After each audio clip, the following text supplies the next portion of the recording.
Today on page 121, we're going to go back in time to September 1983 when this beauty issue of Dragon magazine was on the shelves. Also, just a quick reminder, trying to keep the channel growing, so if you haven't subscribed, please do. Tell your friends about it.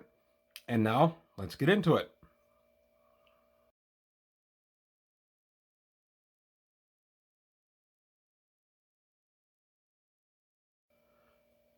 Dragon number 77 from September 1983. Neat cover. I think this band of fighters has been taught a lesson about messing around with a magic user. And then we go to the opening page, and of course we have an ad for Harn. Harn had a lot of stuff out at the time. I had one or two of them. They were pretty good. Rollmaster, ICE's complete fantasy role-playing game system. ICE, I've talked about it before. Lots and lots of rules. And then we get the table of content for September 1983. And Kim Mohan assuring us that they're listening. And this magazine is for us. Out on the limb, which are letters to the editor. Out on a limb, letters to the editor. Continuing on. The probabilities indicate we stock every imaginable role-playing game. That's the Dungeon Hobby Shop in Genoa City, Wisconsin. And of course, enter the Victory Games world of James Bond 007, role-playing in Her Majesty's Secret Service. And this is from Victory Games, Inc., out of Baltimore, Maryland. Never played the actual James Bond. Did play a fair amount of Top Secret. Never played the actual James Bond. A Tarot of Many Things. This was an interesting article, and I almost ran out and bought a tarot deck, which was not easy to do in the early 80s. I've never owned one, but I thought about it seriously after I saw this. This is some pretty good stuff. It has a bit of a deck of many things flavor to it. And then we get the Science Fiction Book Club. I was in the Science Fiction Book Club off and on from the mid-70s to the mid-80s. You'd come in for taking you 4 for $1, and then you usually get a couple others. One of the deals, I think I got 12 books. And then you'd have to buy 2 or 3 more books to fulfill your obligation. You quit, rejoin in a year, and you get the deal again. I don't know how these guys made money, but they were around forever. Game Masters Hobbies Incorporated from San Francisco, California.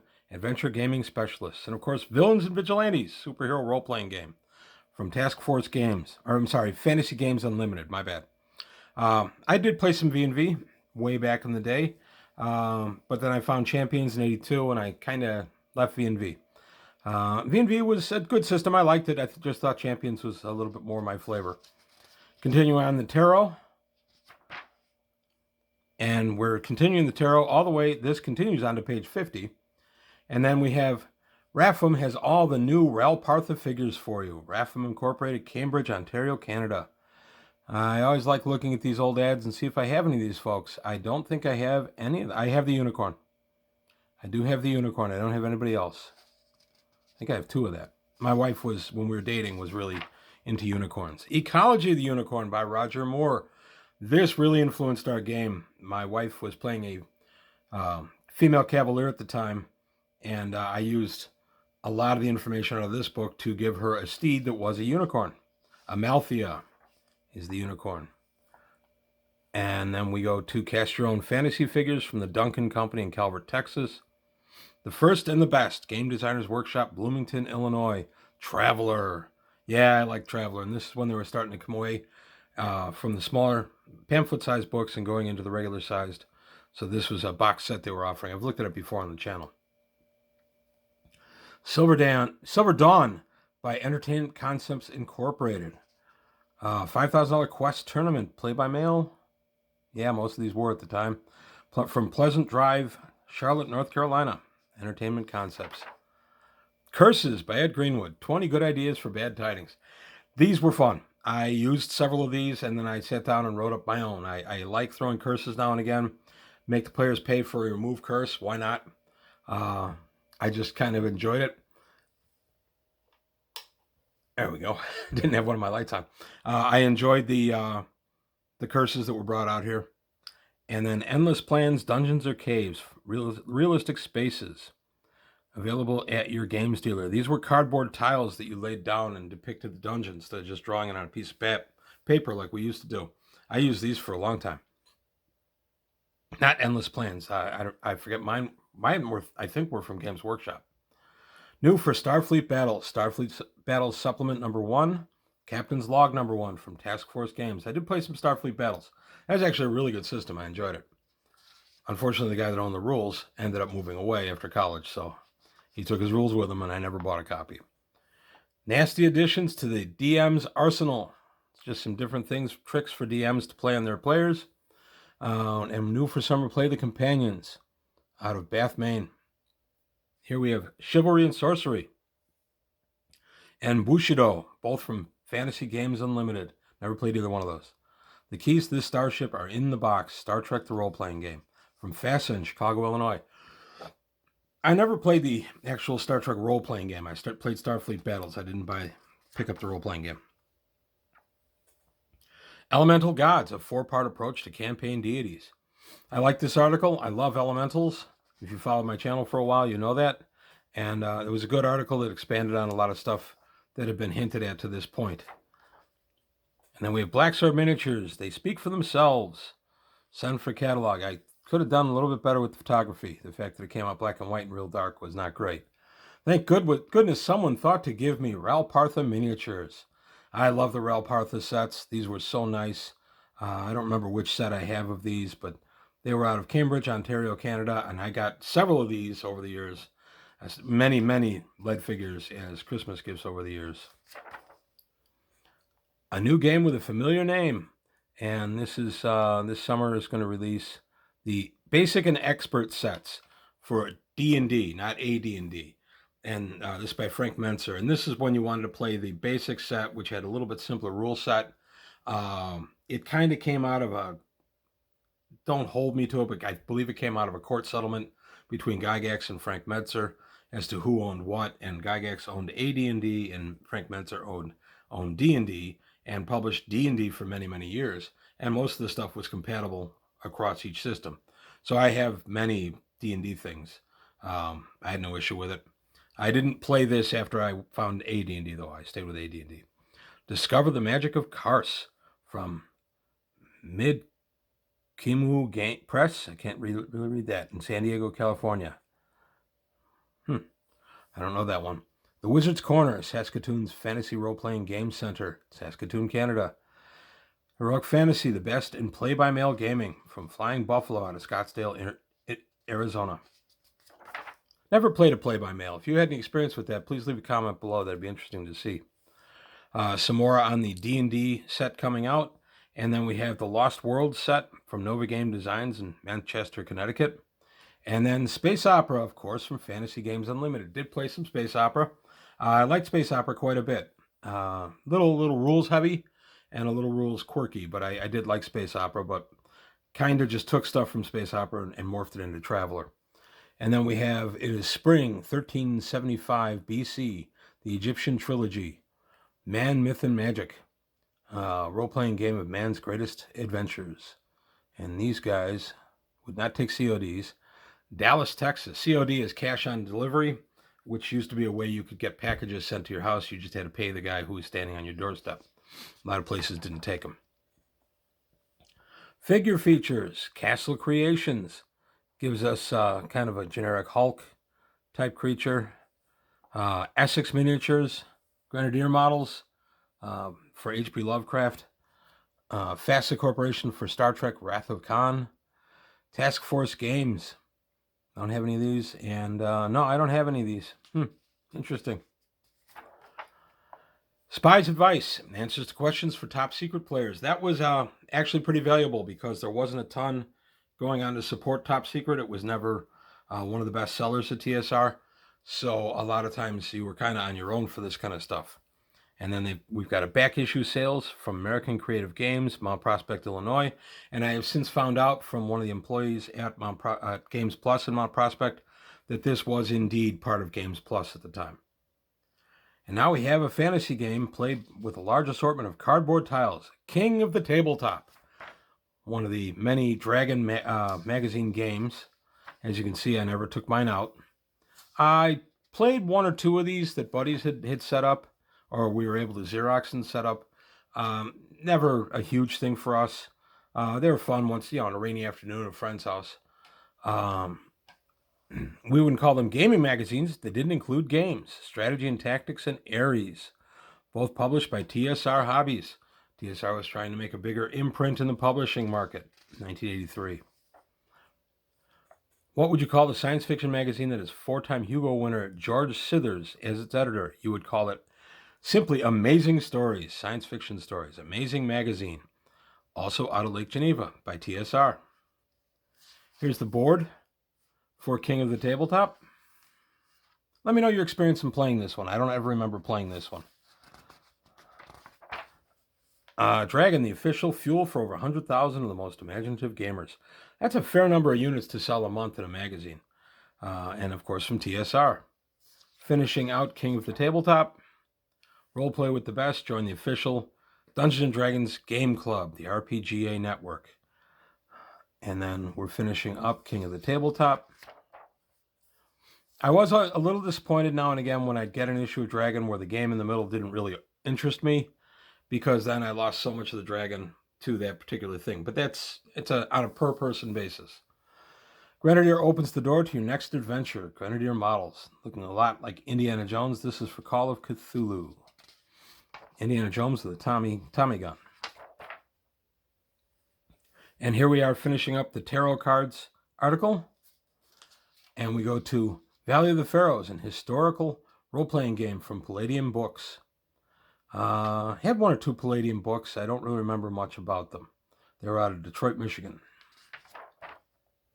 Adventurers Club, take it from someone who knows.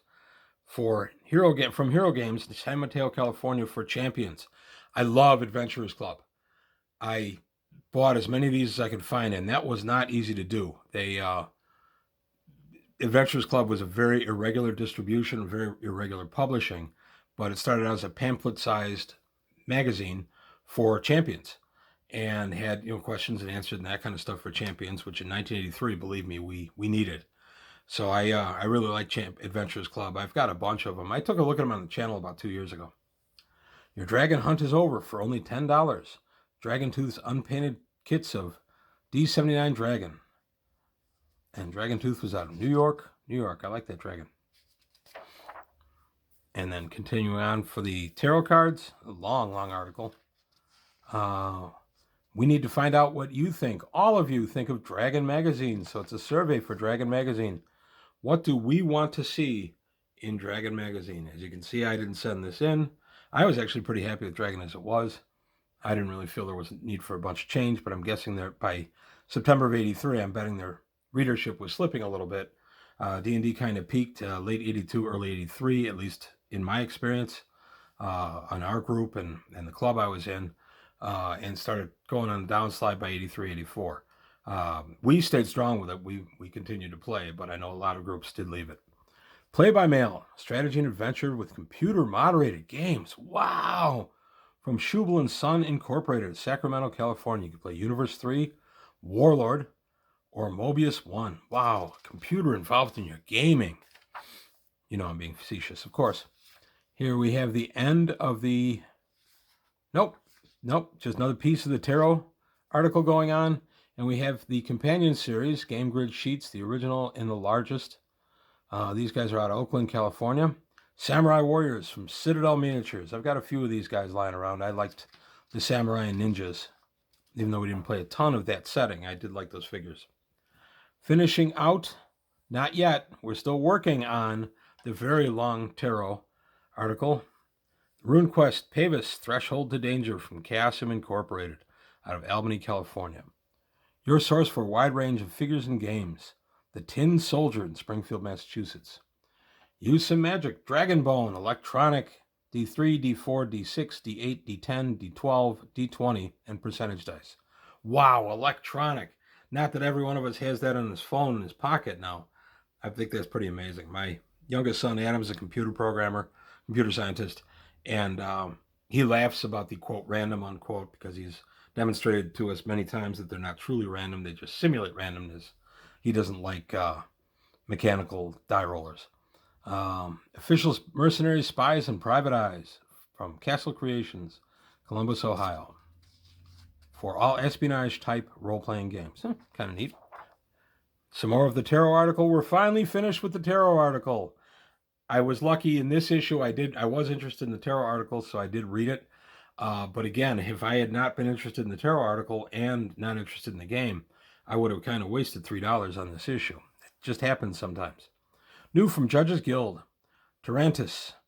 These guys were out of Decatur, Illinois. It's their largest city-state, or latest city-state, on the coastline of Tarantus. And then we add some magic to your campaign, the Complete Alchemist and the Complete Spellcaster, at finer hobby stores from Bard Games in Greenwich, Connecticut. Your favorite fantasies at a very light price for metagaming. Favorite Adventures to Life for $2.95, and you can pick them up at these fine stores. Illinois. Friends Hobby, nope, never up there. Gamer's Paradise. We had several of those around here. I was at the Harlem and Irving, and I believe the Town and Country. Games Plus, of course, been there many times. Lyle's Hobby and Craft, which I believe is still there.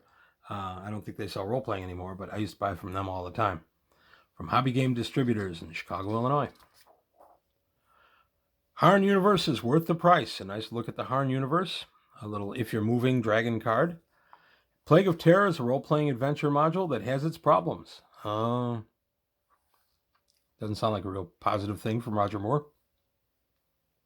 Approved for use with Traveler. The Undersea Environment, the Drenzelar Quest. Both of those are really good from Game Lords in Gaithersburg, Maryland. Really good supplements. Rune Quest. I didn't play Rune Quest from Cassium out of Albany, California. I don't know that much about Rune Quest. Dragon Quest I played. I didn't play Rune Quest. And then we get a gamer's guide. So we get a nice look at different kind of ads for you to take a look at. I'm not going to go through each and every one of these ads. I'll tell you the truth, back in the day, I just kind of glanced at these. I would look where they were. If they were somewhere near me, I'd be interested. But Asgard Miniatures, fantasy figures in 25mm from the Armory in Baltimore, Maryland. The Orcs series. Those are nice looking orcs. Never got any of those. Some more Asgard Miniatures available at the following hobby stores. And we have Mount Prospect Games Plus, Springfield Black & Company. I think I was there. Westmont, Lyle's Hobbies. Asgard Miniatures out of Berkeley, California. Index to Advertisers, and there's more where this came from. You could subscribe to Dragon Magazine. Introducing the stars of the Star Frontiers game. There you go. TSR Hobbies Incorporated gives us lead figures. I've shown a few of these on the channel. I like Star Frontiers a lot, and they, of course, work for any Traveler or any other 2x6 game or any space game. We've used them in Gamma World also. And then we get What's New with Phil and Dixie. I always like What's New with Phil and Dixie. One of the things I look forward to each month. Snarf Quest. Still relatively new at this time. And kind of a long installment, which is good. And only one page of Wormy. Wormy never really finished up. That was always kind of sad. Terrifyingly Beautiful, the 1984 Dungeons & Dragons calendar. 14 vibrant original works by Tim Hildebrandt. From TSR. Never end up buying any of these. I would see them all the time. And I remember my wife, my girlfriend then, asking me if I was interested in any of these. But the job I was working at the time, I didn't have a place to hang a calendar. So I never really bothered with it. And then we end on the back page, as we almost always do, with an Iron Crown Enterprises MERPS, Middle Earth Role-Playing System. We're releasing the Fellowship of the Rings. Oh, 2-player board game. This isn't MERPS. Wow. They threw me a curve with this one. A 2-player board game focuses on the Fellowship's quest to destroy the one true ring. That's kind of neat. Okay. I did play some MERPS back in the day. I liked their products. They were pretty nice. There we go. That's it for Dragon number 77 from September 1983. 40 years ago this month.